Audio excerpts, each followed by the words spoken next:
matinées ne seront jamais plus pareilles. Du lundi au vendredi 8h-10h, Cap Sud prend le contrôle de Sud-Est. Cap Sud avec Mario pour booster votre journée. Des infos, des cadeaux et un max de bonne humeur. Cap Sud.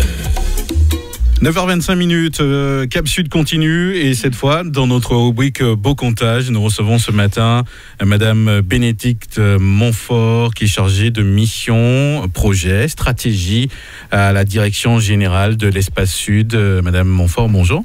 Bonjour à tous les auditeurs de Radio Sud-Est. Alors bienvenue dans nos studios. Si vous êtes là ce matin, c'est pour nous parler d'un événement qui a commencé il y a de ça déjà quelques jours. Donc c'est la découverte entre terre et mer, découvrez les richesses du rocher du diamant. C'est bien cela. Oui, alors c'est la manifestation Les Merveilles du Rocher, donc les merveilles comme émerveillement.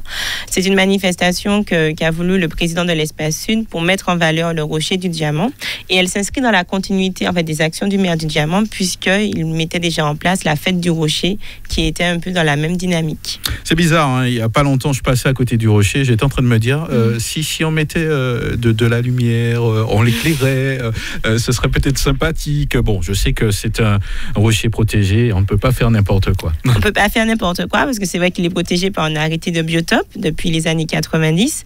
Aujourd'hui, c'est le Conservatoire du littoral avec l'Espace Sud, puisque l'Espace Sud a pris la gestion du rocher du diamant, qui s'occupe un peu de la protection et du rocher du diamant. Et donc, on ne peut pas faire n'importe quoi. C'est qu'il y a de grandes idées autour de l'éclairage. Bon, ça a un coût également. Donc là, justement, l'Espace Sud réfléchit à des actions qui pourra mettre en place sur l'année pour mettre en valeur ce rocher. Est-ce qu'aujourd'hui, on peut dire que le rocher, c'est vraiment un argument touristique incontournable à Martinique et notamment dans la commune du Diamant, c'est bien ça? Oui, alors c'est un atout touristique non seulement pour la commune du Diamant, mais pour l'ensemble de la destination Sud-Martinique et pour l'ensemble de la Martinique, puisqu'il a une spécificité autour de la faune et de la flore, puisqu'il accueille en fait des animaux en fait protégés. Il a aussi en fait des espèces spécifiques. Et puis il y a également toute une activité qui est développée, qui pourrait être développée autour du rocher du Diamant, une activité touristique, la plongée sous-marine, la découverte dans les airs. Il y a beaucoup de choses qu'on peut faire autour du rocher du diamant. Certainement, mais je pense qu'aussi, étant donné que ce rocher est protégé, c'est vrai que la première question qui viendrait aux auditeurs, certainement, est-ce qu'on pourra y monter? Alors, on pouvait y monter. Donc, avant les années 90, on pouvait y monter. D'ailleurs, moi, je suis d'origine diamantinoise, donc mon grand-père était pêcheur, il a eu l'occasion, en fait, d'y monter. Mais on ne peut plus parce que, justement, il y a des espèces protégées. Et puis, quand on a un joyau comme ça, il convient de le protéger simplement. Alors, je sais qu'il y a des mythes, il y a des légendes autour de ce rocher. Je suppose que les auditeurs en connaissent certainement. C'est vrai que je suppose que dans les arguments touristiques, ce sont des choses qui reviennent certainement. Oui, ce sont des choses qui reviennent. Donc, il y a une légende qui est assez connue, c'est la légende de l'homme marin, où en fait les pêcheurs disaient qu'ils voyaient une créature mi-humaine autour du rocher. Et en fait, finalement, c'était une espèce de phoque assez rare, en fait, qui abritait le rocher. Et il y a aussi d'autres légendes. C'est que quand on fait des sorties en catamaran, on raconte un peu que autour de la guerre franco-anglaise, c'est une livraison de rhum sur le rocher qui a permis en fait aux Français de gagner la guerre. Donc voilà, il y a toute une exploitation qui peut être faite autour du rocher juste pour attirer ces touristes qui sont déjà émerveillés, même si on le voit de loin, qui sont déjà émerveillés par ce rocher. Il est vrai, il y a un super point de vue pour pouvoir l'admirer. On le voit d'assez loin quand même sur les hauteurs. Donc autour de tout ça, je trouve que le thème est bien mené, les merveilles du rocher. Donc des arguments, des conférences, des choses mises en place pour pouvoir en parler. Ça a commencé depuis le 3 novembre, me semble-t-il. Oui, ça a commencé depuis le 3 novembre avec la visite de l'espace muséographique Bernard David, qui permet de mieux connaître le rocher du diamant, que ce soit au niveau de sa faune et de sa flore, mais également au niveau de l'histoire. Et puis, nous avons mis en place un village des scolaires, puisque le président de l'Espace Sud tenait vraiment à impliquer l'ensemble des scolaires du Sud. Donc, ils ont pu visiter le musée le musée Bernard David, mais également il y a eu un village des scolaires avec des ateliers de sensibilisation à l'environnement. Cet après-midi à 16h, nous avons un conte pour les enfants animé par Madame Marilyn Ampini, donc qui permettra de façon ludique aux enfants de découvrir un peu toute la légende autour du rocher et puis tous les aspects dynamiques parce que les enfants sont des vecteurs de transmission pour les plus grands. Et à 18h, une conférence débat donc animée par Madame Merlande Saturnin qui va aborder les aspects historiques un peu méconnus de l'histoire du rocher du diamant.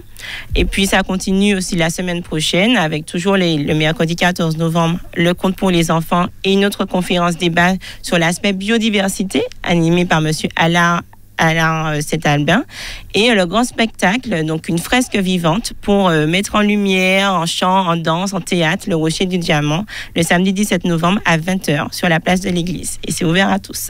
Alors, toutes ces informations sont disponibles sur le Facebook de l'Espace Sud, je suppose? Oui, sur le Facebook de l'Espace Sud et également sur le site internet, donc espacesud.fr.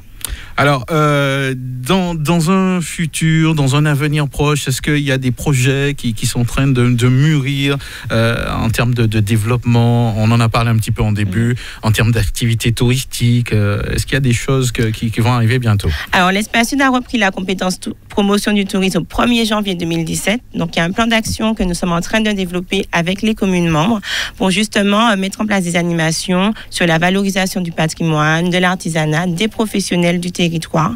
Donc, nous travaillons en collaboration avec les communes pour justement faire un programme d'animation sur toute l'année. Donc, vous aurez l'information, je pense, très bientôt. D'accord, c'est vrai qu'on peut imaginer certainement des formations touristiques auprès des personnes qui vont intervenir certainement auprès des touristes, parce que toutes ces légendes, toute son histoire, je pense qu'il y a certainement des attentes à ce niveau. Oui, l'idée, c'est de commercialiser la destination, de faire en sorte que les Martiniquais, les Martiniquais venant du Sud, soient de véritables ambassadeurs de la destination sur Martinique. L'Espace Sud travaille également à développer des itinéraires touristiques sur différents types d'escales, comme l'escale gastronomique, l'escale patrimoine, l'escale nautisme, parce qu'il ne faut pas oublier que la destination Sud Martinique est une destination nautique, puisque nous avons quand même plus de 11 communes sur 12 qui ont une façade littorale. Donc ce travail-là, nous le développons. Nous avons un projet touristique Odyssea que nous développons et donc il y aura de grandes actions qui seront menées dans les prochains mois. Alors, c'est vrai qu'on en a parlé, j'ai vu qu'il y aura donc une conférence débat animée par Alex Allard Saint-Albin et l'association Amaweka. Amaweka, oui. Donc, c'est une association du Diamant, c'est ça? Non, c'est pas une association du Diamant. D'accord. Mais c'est l'association en fait de Monsieur Alex Allard Saint-Albin qui justement intervient dans ce domaine, dans le domaine de la défense de la biodiversité, de la faune, de la flore, autour en fait du sud-ouest de la Martinique. Donc, il viendra présenter également son projet à la population martiniquaise. Est-ce que vous avez eu des retours concernant les premiers jours avec notamment le village des scolaires? Comment ils ont trouvé ça? Alors, les scolaires ont beaucoup apprécié ce village. Ils ont appris énormément de choses sur le Rocher du Diamant et puis sur les sites naturels de la Martinique. Les équipes pédagogiques ont été, pour l'instant, celles qui ont visité le village ont été très satisfaites. Donc, c'est une action qu'on pourra mettre en place par la suite, en fait, en impliquant de plus en plus de classes. Je suppose qu'il y a certainement une réelle demande autour de cela. Donc, entre le déplacement, le côté pédagogique, certainement du Rocher du Diamant. C'est vrai qu'on ne le regarde pas comme ça, mais c'est vrai que je pense que même au sein des locaux, je vais dire, c'est vrai qu'il y a certainement des informations qui manquent en termes d'histoire, etc. Donc, est-ce que dans un futur proche, peut-être que vous n'avez pas la réponse, mais on pourrait imaginer une plaque, une stèle, retraçant un petit peu l'histoire de ce rocher? Oui, on pourrait imaginer une plaque, on pourrait imaginer une brochure spécifique sur l'histoire du Rocher du Diamant, qu'il existe. L'espace muséographique Bernard David a certains documents sur le Rocher du Diamant, mais puisque nous avons un office de tourisme intercommunal dans le Sud, maintenant, pourquoi pas créer une brochure spécifique, créer en fait une information, un film promotionnel autour du Rocher. Ce sont des réflexions que nous sommes en train actuellement de mener. C'est vrai qu'on pourrait se poser tout plein de questions, comme comment est né ce rocher, c'est quel type de roche qu'on trouve, etc.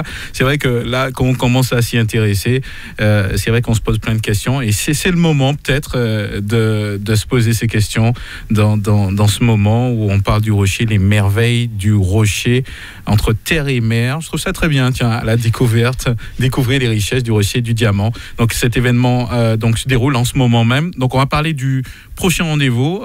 Donc c'est déjà donc, le 14, c'est ça, le prochain Alors rendez-vous. Le prochain rendez-vous, c'est cet après-midi à 16h sur la place de l'église, donc à l'Amandier de la Parole, avec un conte pour les enfants, donc pour les plus jeunes, et animé par Mme Marilyn Ampigny. Donc c'est un conte dynamique qui permettra aux enfants de connaître cette légende et cette histoire du rocher du diamant. Donc c'est un premier pas en fait dans la découverte du rocher du diamant. C'est vrai que c'est pour les enfants, mais je pense que les adultes peuvent venir. Les plus grands peuvent venir, tout à fait. Moi, j'aime bien en famille. Exactement. Et puis là, on va continuer donc avec le 14, c'est ça? Oui, après, le 14. Par la suite, ouais. Donc le conte, donc on va reprogrammer le conte en fait pour ceux qui n'ont pas pu y participer. Et puis la conférence débat à 18h, donc sur l'aspect biodiversité en fait, donc avec Monsieur Allard Saint-Albin. Voilà, un bel événement. Donc merci d'être venu nous parler du rocher du diamant. Je pense que par la suite, donc on reviendra dessus, peut-être avec des historiens aussi. Vous pourriez certainement revenir dans le studio afin peut-être de répondre aux questions des auditeurs. Je pense qu'ils ont plein de questions à ce sujet, et peut-être aussi pour pouvoir parler des mythes et des légendes. Je pense qu'ils ont certainement aussi des histoires à raconter là-dessus. Tout à fait. Mais venez aux conférences débat et je pense qu'ils pourront répondre à toutes les questions que le public se pose. Alors, les infos, rappel, sont sur le Facebook de l'Espace Sud, c'est bien ça? Oui. Donc vous tapez Espace Sud. Espace Sud sur Facebook, vous allez tomber sur la page Facebook, et puis le site internet espacesud.fr où vous aurez tout le programme sur les 2 semaines de l'événement. Alors, je vous rappelle aux auditeurs que nous sommes en compagnie de Madame Bénédicte Montfort, chargée de mission, projet, stratégie à la direction générale de l'Espace Sud. C'est vrai qu'il y a plein de mots dedans, on n'en a pas parlé. Mission, projet, stratégie, c'est un petit peu le développement de certains...